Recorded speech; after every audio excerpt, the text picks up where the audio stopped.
దేవుని మహాకృపను బట్టి సునీలకి అలాగే వాడికి దేవుడు అనుగ్రహించినటువంటి కుమారుని బట్టి ఇమ్మానుయేలుని బట్టి ఈరోజు యొక్క మొదటి బర్త్డే సెలబ్రేషన్ ఈ విధంగా చేసుకోవడానికి దేవుడు ఇచ్చినటువంటి సర్వోన్నతుడైనటువంటి దేవునికి మహిమ చెల్లిస్తూ ఉన్నాను.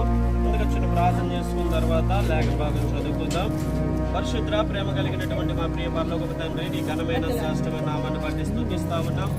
కానీ దినము ప్రభా 12 నెలలు నేను అవలేలగా నైనా కాశీ కాపాడి నేను ఇమ్మానుయేలు ప్రభా ఈ రోజు యొక్క మొదటి బర్త్డే సెలబ్రేషన్ చేసుకోవడానికి ఇచ్చినటువంటి వేడుక చేసుకోవడానికి ఇచ్చినటువంటి ఆధిక్యతను బట్టి నేను స్తుతిస్తా ఉన్నాము.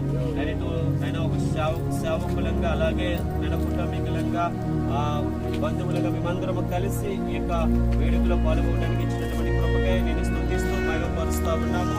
పరమ తండ్రి నీకు వందనాలు. నేనటువంటి పుట్టినరోజు వేడుకలు ఇంకా ఎన్నెన్నో జరుపుకోవడానికి నీకు సూచించండి.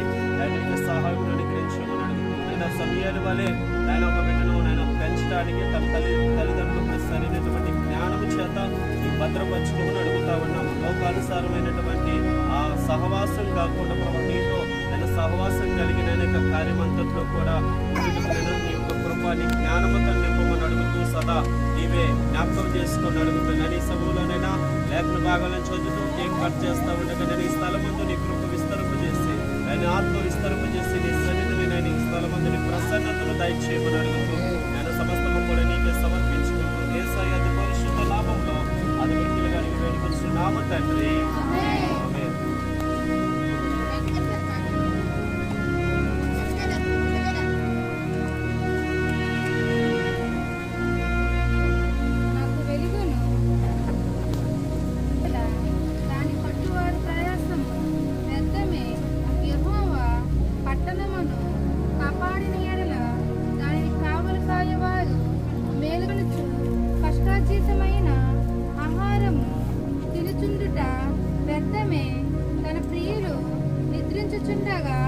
ఆయన వారికి ఇచ్చుచున్నాడు. కుమారులు యెహోవా అనుగ్రహించు స్వాస్థ్యము గర్భఫలము ఆయన ఇచ్చు బహుమానమే.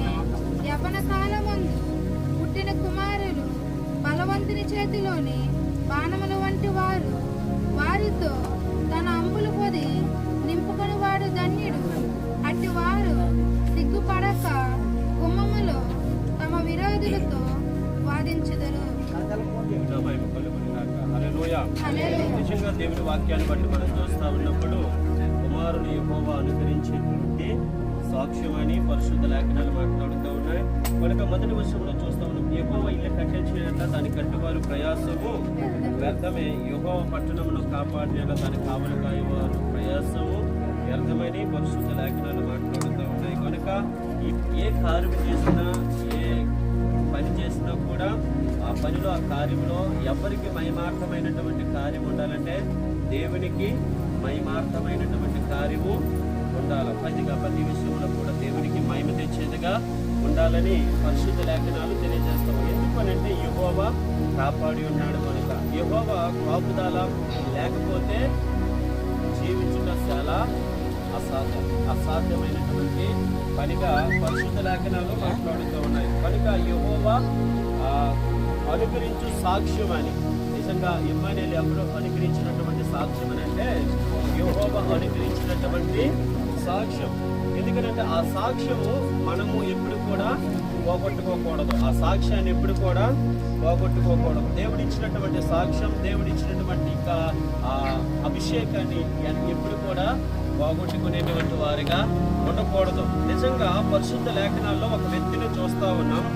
ఆమె దేవుని యందు భయభక్తులు కలిగినటువంటి వ్యక్తిగా, ఆమెకి కుమారులు గర్భఫలము లేనటువంటి స్థితిలో దేవుని సన్నిధిలో గోచాడి కన్నీరు కాచి వేదనతో రోధించినటువంటి ఆ సందర్భాన్ని దేవుడు చూసి, దేవుడు తనకు ఒక కుమారుడిని అనుగ్రహించిన తర్వాత ఆ కుమారుని ఎవరి మహిమ కొరకు పెంచింది అంటే, ఎవరి మహిమ కొరకు నడిపించింది అంటే దేవుని మహిమ కొరకు నడిపించినటువంటి వ్యక్తిగా అన్న పరిశుద్ధ లేఖనాల్లో లిఖితపరచబడ్డది.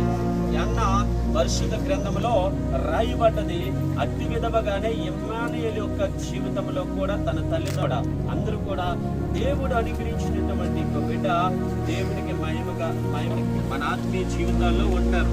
చెడిపోయేవారు అనేక మంది ఉన్నప్పటికీ కూడా చెరపబడకుండా మన ఆ నిజాయితీ, మనకుండేటువంటి విశ్వాస జీవితం, మనకుండేటువంటి ఆత్మీయ స్థితి మనము కాపాడుకునేటువంటి వారిగా ఉండాలి. చాలా మంది ఇలా చేస్తే బాగుంటుంది, అట్లా చేస్తే బాగుంటుంది, ఈ విధంగా ఉంటే ఆ నెమ్మది ఉంటుంది, ఆ విధంగా ఉంటే శాంతి ఉంటుంది అంటే మనుషులు చేసేటువంటి దాన్ని బట్టి శాంతి సమాధానాలు ఏమాత్రము కూడా లేవు. జీవము కలిగినటువంటి దేవుడు అంటాడు, రాత్రి కాలంలో మనం ధ్యానించుకున్నాం, మనల్ని శాంతి వైపు నడిపించడానికి, శాంతి సమాధానాలు ఇవ్వటానికి ఏ పాపం ఎరగినటువంటి ఆయన సిలువలో మరణించి ఉన్నాడు కనుక ఆ సిలువ వైపే మనం గురుగా ప్రయాణించి ఆ దేవుని వాక్యమనే యోరణ నాటబడుతూ, దేవుని వాక్యమనే యోరణ ఈ యొక్క బిడ్డ దినదినము దేవుని దయందును పెద్దల దయందును రుద్దుపరచబడేటువంటి విధంగా దేవుడు ఒక బిడ్డను దీవించాలని, అటు విధముగా తల్లిదండ్రులైనటువంటి వారు కూడా దేవుని సన్నిధిలో ఒక బిడ్డను నడిపించాలని ఆ దేవుని యొక్క కృపలో మనవి చేస్తూ, దేవుడి యొక్క కృపలో ఈ యొక్క పుట్టినరోజు వేడుకలు ఇంకా అనేకములు తన జీవితంలో జరుపుకునేటువంటి కృప ఇమ్మానుయేలుకు కూడా దేవుడు అనుగ్రహించాలని. ఇమ్మానుయేలు అనేటువంటి మాటకు అర్థం ఏంటంటే దేవుడు మనకు తోడై ఉన్నాడని అర్థాన్ని ఇస్తా ఉంది. ఇమ్మానుయేలు అంటే చాలా మంది ఆ ఇమ్ము అని ఇంకొక రకంగా అది దేవునికి ఇంపైనటువంటి మాట కాదు, పిలుపు కాదు. ఇమ్మానుయేలు అంటే ఎంత ఆత్మీయమైనటువంటి పలుకనంటే అది గ్రహించినటువంటి వారు మాత్రమే గ్రహించేవారుగా ఉంటారు. ఎప్పుడైతే ఆ మాట మనం పలకగలుగుతామో దేవుని ఆ దూతలు ఏం చేస్తాయంటే తటస్థిస్తూ ఉంటాయి. ఎందుకు తటస్థిస్తూ ఉంటాయంటే దేవుడు మీకు నిత్యము కూడా తోడై ఉన్నాడని, దేవుడు నిత్యము కూడా మనకు తోడై ఉన్నాడని. దేవుడి తోడు, దేవుడి నీడ లేకపోతే మనము జీవించుట అసంభవం. చాలా ఇది జరగనటువంటి పని. అందుకే దేవుడు వాక్యం చెప్తాం, యెహోవా ఇల్లు కట్టించిన ఎట్లా దాని కట్టువారి ప్రయాసం వ్యర్థమే, యెహోవా పట్టణంలో కాపాడిన దాని కావలకాయ వారు ప్రయాసము వ్యర్థమే. అక్కడ మనకి రాయబడతా ఉంది. మనం చూడగలిగితే 2వ వచనంలో చూడగలిగితే, మీరు వేకువనే లేచి చాలా రాత్రి అయిన తరువాత మన్ను గురించి కష్టార్జితమైన ఆహారము తినిచుట వ్యర్థమే, తన ప్రియులు నిద్రిస్తుండగా ఆయన వారికి ఇచ్చుచున్నాడు. ఏమి ఇచ్చుచున్నాడనంటే బహుమానాన్ని ఆయన